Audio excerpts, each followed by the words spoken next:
번듯한 정장 구두 대신 다해진 운동화를 신고 밤마다 몰래 집을 나서는 한 아버지가 있습니다.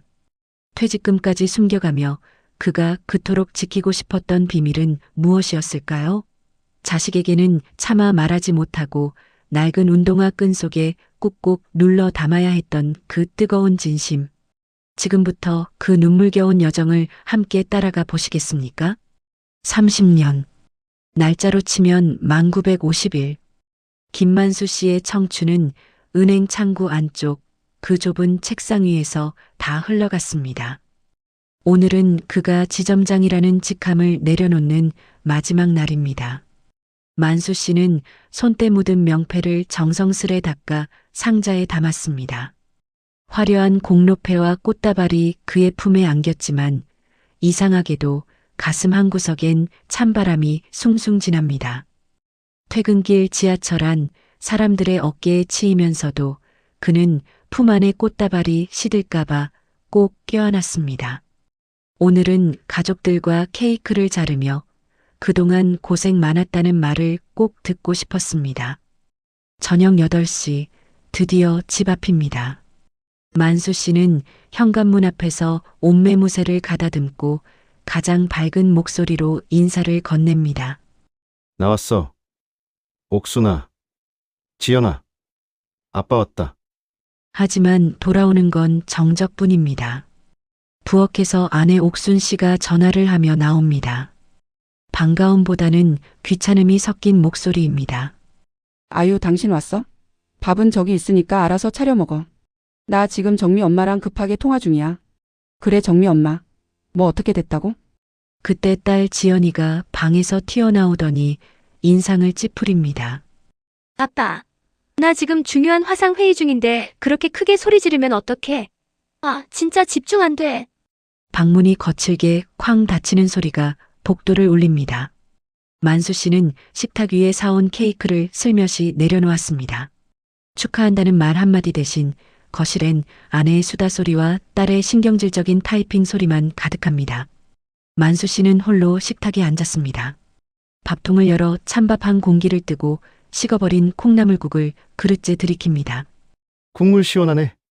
참 시원해. 목구멍으로 넘어가는 건 밥알이 아니라 지난 30년의 세월이었습니다. 가족을 위해 앞만 보고 달렸는데 도착지에 와보니 정작 자기가 앉을 자리는 없었습니다. 만수 씨는 거실 베란다 구석에 놓인 자신의 낡은 운동화를 내려다보았습니다. 뒷굽이 다 닳아버린 볼품없는 신발입니다. 그때 방 안에서 딸 지연의 날선 목소리가 새어나옵니다. 엄마, 아빠 퇴직금은 언제 나온대? 나 지금 회사 자금 줄어서 미치겠어. 아빠 퇴직금이라도 좀 미리 당겼어야 할 것 같아. 엄마가 아빠한테 말 좀 잘해봐. 만수 씨의 손이 멈췄습니다. 서운함보다 먼저 찾아온 건 가장으로서의 미안함과 다시 시작해야 한다는 중압감이었습니다. 그는 천천히 허리를 숙여 낡은 운동화의 끈을 다시 꽉 조여맸습니다. 명예퇴직 후 일주일. 만수 씨의 아침은 여전히 6시 정각에 시작됩니다. 하지만 이제 그를 반기는 건 반듯하게 다려진 와이셔츠가 아니라 텅 빈 거실과 차갑게 식은 정적뿐입니다. 그는 습관처럼 양복을 입으려다 멈칫하고는 등산복 상의에 오래된 런닝화를 신습니다. 갈 곳 없는 퇴직 가장의 하루는 그렇게 시작되었습니다. 만수 씨는 온종일 인력사무소와 구직 사이트를 뒤졌습니다. 하지만 30에 넘게 은행에서 돈을 세고 서류를 보던 그를 반겨주는 곳은 없었습니다. 나이가 너무 많으시네요. 지점장님까지 하신 분을 저희가 어떻게 부립니까? 예의 바른 거절들이 만수 씨의 가슴에 날카로운 화살이 되어 박혔습니다. 늦은 밤 공원 벤치에 앉아 한숨을 내쉬던 만수 씨의 눈에 배달 오토바이 한 대가 들어옵니다. 그리고 낮에 보았던 딸 지연의 초조한 얼굴이 겹쳐집니다. 회사 자금이 모자라 미치겠다던 딸의 목소리. 만수 씨는 무릎을 탁 치며 자리에서 일어났습니다. 그래. 체면이 밥 먹여주나. 내 새끼 기가 죽게 생겼는데. 그날 이후 만수 씨의 비밀스러운 이중 생활이 시작되었습니다. 밤마다 친구들과 산악회 모임에 간다는 핑계를 대고 집을 나섰습니다. 번듯한 구두 대신 발이 편한 런닝화를 신고 양복상에 대신 배달용 조끼를 걸쳤습니다. 처음 타보는 오토바이는 무겁고 위태로웠습니다. 스마트폰 배달 앱은 은행 전산보다 훨씬 복잡하고 까다로웠습니다. 하지만 배달통에 담긴 치킨 냄새가, 피자 냄새가 이제는 만수 씨가 책임져야 할 새로운 가족의 무게가 되었습니다. 그러던 어느 날 밤 몰래 집을 나서던 만수 씨가 현관문 앞에서 딸 지연과 딱 마주치고 맙니다. 아빠, 이 시간에 또 어디 가? 요새 매일 밤마다 산악회다 뭐다 나가더니 옷차림은 또 그게 뭐야? 친구들이랑 밤 산행 가기로 해서 그래. 걱정 말고 들어가 자라. 아빠, 제발 좀. 엄마가 그러는데 아빠 퇴직금도 어디 투자한다면서 안 내놓는다며? 집안 사정 뻔히 알면서 이 나이에 밤마다 밖으로 도는 게 말이 돼? 지점장까지 했던 사람이 채신머리 없이 정말 왜 이래? 딸의 가시돋친 말들이 가슴을 후벼 팠지만 만수 씨는 그저 허허 웃으며 신발끈을 고쳐맸습니다. 차마 입 밖으로 내지 못한 말들은 운동화 속으로 꾹꾹 눌러 담았습니다. 만수 씨는 혼잣말로 지연아 아빠는 괜찮다. 내 운동화 끈이 풀려 있길래 아빠가 다시 단단히 묶어주고 싶어서 그래. 내가 넘어지지 않게. 아빠가 조금만 더 뛰면 되니까. 만수 씨는 서둘러 아파트 단지를 빠져나와 배달용 오토바이에 몸을 실었습니다. 헬멧을 쓰자 비로소 세상의 시선으로부터 자유로워진 기분이 듭니다. 차가운 밤바람을 가르며 만수 씨는 딸의 사무실이 있는 빌딩 숲을 향해 가속 레버를 당겼습니다. 번듯한 구두를 신었을 때보다 낡은 런닝화를 신은 지금이 만수 씨는 어쩐지 더 힘차게 달릴 수 있을 것만 같습니다. 하늘에 구멍이라도 난 듯 장대비가 쏟아지는 밤입니다. 거리는 온통 뿌연 물보라에 갇혔고 사람들은 저마다 우산을 받쳐들고 집으로 발걸음을 재촉합니다. 하지만 이런 날일수록 배달앱의 알람은 쉴 새 없이 울려댑니다. 만수 씨는 헬멧 실드 사이로 스며드는 빗물을 닦아내며 오토바이 핸들을 꽉 쥐었습니다. 온몸은 이미 빗물과 땀으로 젖어 천근만근이었지만 오늘만 채우면 딸의 사무실 임대료에 보탤 비상금이 완성됩니다. 빗길에 미끄러지는 바퀴를 바로잡으며 만수 씨는 딸의 사무실이 있는 빌딩 숲을 향해 달리고 또 달렸습니다. 같은 시각 지연이는 텅 빈 사무실에 홀로 앉아 있었습니다. 믿었던 투자자는 연락을 끊었고 통장 잔고는 바닥을 드러냈습니다. 화려한 성공을 꿈꾸며 앞만 보고 달렸는데 남은 건 감당하기 힘든 빚더미뿐이었습니다. 지연이는 책상 위에 놓인 아버지의 사진을 보며 원망 섞인 혼잣말을 내뱉습니다. 아빠는 좋겠다. 아무것도 몰라서. 세상이 얼마나 무서운지도 모르고 맨날 산이나 다니니까 좋겠어. 지연이는 참았던 눈물을 터뜨리며 가방을 챙겨 건물 밖으로 나왔습니다. 우산도 없이 빗속으로 걸어 나오던 그때 건너편 사거리에서 찢어지는 듯한 타이어 마찰음이 들려왔습니다. 비틀거리던 오토바이 한 대가 빗길에 미끄러지며 배달통에 담긴 음식들이 사방으로 흩어졌습니다. 사람들은 비명을 질렀고 지연이는 자기도 모르게 그 사고 현장으로 시선이 쏠렸습니다. 빗물에 씻겨 내려가는 치킨 조각들, 그리고 아스팔트 바닥에 쓰러져 신음하는 한 남자의 뒷모습. 그런데 그 남자가 신은 신발이 지연이의 눈에 박혔습니다. 뒤축이 다 닳아 비뚤어진 며칠 전 아버지가 밤산행을 간다며 신고 나갔던 그 낡은 런닝화였습니다. 아빠. 아빠야? 아니지. 아빠가 왜 여기 있어? 지연이는 미친 듯이 빗속을 가로질러 쓰러진 남자에게 달려갔습니다. 헬멧이 벗겨진 채 바닥에 누워있는 사람은 다름 아닌 그녀의 아버지 만수 씨였습니다. 정신을 잃어가는 만수 씨의 품 안에서는 비닐에 꽁꽁 쌓인 누런 봉투 하나가 툭 떨어졌습니다. 병원 응급실의 차가운 복도. 지연이는 온몸이 젖은 채 멍하니 앉아 있었습니다. 간호사가 다가와 만수 씨의 소지품을 건넵니다. 비에 젖어 눅눅해진 그 누런 봉투 속에는 꼬깃꼬깃한 10,000원짜리 지폐 뭉치와 함께 투박한 글씨로 적힌 메모 한 장이 들어 있었습니다. 지연아, 아빠가 이것밖에 못 벌어서 미안하다. 내 운동화 끈이 자꾸 풀리는 것 같아서 마음이 쓰이네. 다시 꽉 묶고 일어나라. 아빠가 뒤에서 밀어줄게. 우리 딸, 기죽지 마라. 지연이는 봉투를 가슴에 안고 목 놓아 울기 시작했습니다. 자신이 무시했던 그 낡은 운동화가 아버지가 밤마다 겪어내야 했던 그 비바람이 사실은 무너져가는 자신의 삶을 떠받치고 있었음을 지연이는 이제야 깨달았습니다.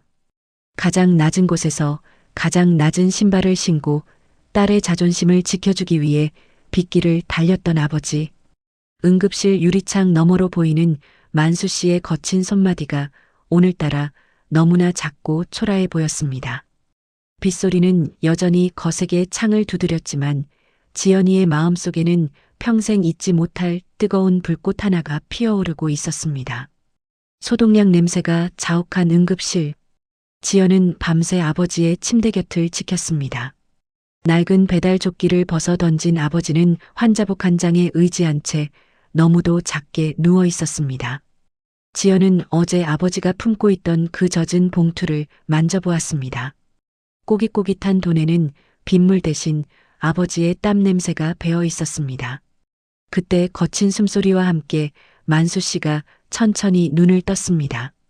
자신을 보며 울먹이는 딸을 본 만수 씨의 첫 마디는 원망이 아니었습니다. 지연아, 배달, 제 시간에 갔니? 음식 다 쏟아져서 어떡하냐? 지연은 가슴이 무너져 내렸습니다. 아버지는 자신의 몸보다 딸에게 줄 돈을 벌지 못한 미안함이 먼저였습니다. 지연은 아버지의 거친 손을 꼭 잡았습니다. 아빠 미안해. 내가 다 잘못했어. 나 때문에 아빠가 왜 이런 일을 해? 만수 씨는 희미하게 웃으며 딸의 머리를 쓰다듬었습니다. 그리고 평생을 성실 하나로 버텨온 가장의 지혜를 나직이 건넸습니다. 지연아, 운동화가 더러워지는 건 부끄러운 게 아니야.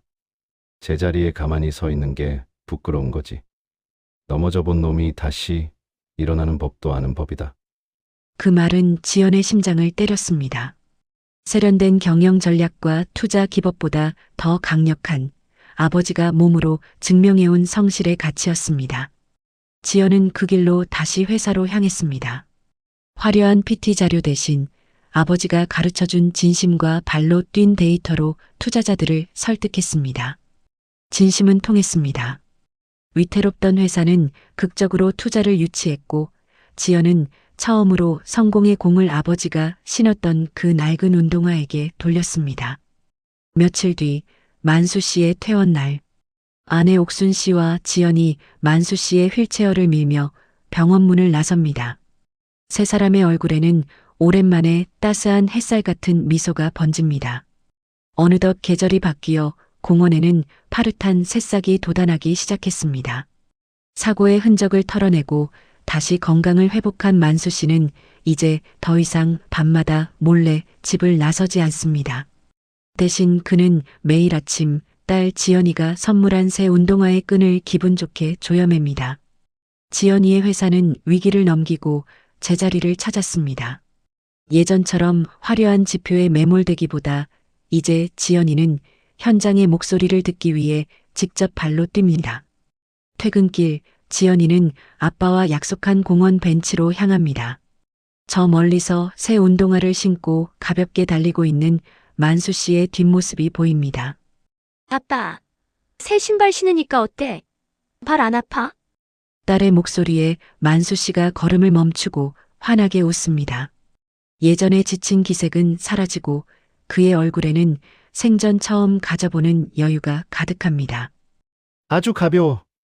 평생 남들 뒷바라지하느라 무거운 신발만 신었는데 이제야 내 발에 딱 맞는 신발을 찾은 기분이야.